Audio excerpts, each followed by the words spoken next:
And now, Nevada wide open. We're here today in beautiful Fallon to begin our journey along the loneliest highway in America, or so dubbed by Life magazine. Now, the Pony Express territory is a vast land of untrampled natural beauty and rustic old mining towns that have changed very little in the last century. My first stop, the Overland Hotel here in Fallon, where I met up with Rick Gray. Fallon's a great starting point as you make your way east across Nevada on the loneliest road in America. In Fallon, this is one of my favorite spots. This is the Overland Hotel and Saloon.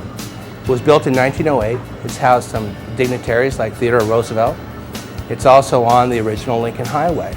It's a good place to stop when you're in Fallon. In fact, that's the beauty of going across the loneliest road in America, is you'll run into Fallon, in Austin, in Eureka, in Ely, on your way to the Great Basin National Park. But in each community, there's these great little treasures that you can discover, like the Overland. Don't forget to stop and look at the shoe tree. The shoe tree is infamous because it has 1 million pairs of shoes in it.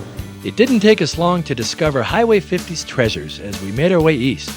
After a brief stop at the shoe tree where we left a memento and a quick visit to Sand Mountain, an off-roader's paradise, we stopped at a true historical treasure. Ruins still remain today of the Pony Express station used over a century ago.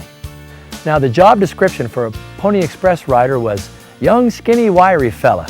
Must be under 18 years of age and an expert rider, willing to risk death daily. Orphans preferred. Now, the next big stop on our trip across Nevada is in Austin, which is in the midway point on Highway 50. And in between here and there is the loneliest stretch of the loneliest highway in America. At times, you feel isolated with no other cars on the road, though the natural beauty of the Nevada wilderness is a constant companion. For outdoor enthusiasts, Austin's many biking trails make for a great afternoon. Some of Austin's most historic buildings include 2 churches, one still holding services and the other being resurrected as a cultural center. The second oldest church in the state of Nevada is the oldest Catholic church in the state of Nevada. The church was used continuously until the early 1980s, and we're now restoring it to be used as a cultural arts center for Austin and Central Nevada. And the church's prized possession, an historic organ. The organ is a Henry Kilgan organ. The Kilgan family is one of 2 families that came from Germany, and they were famous for their organ making.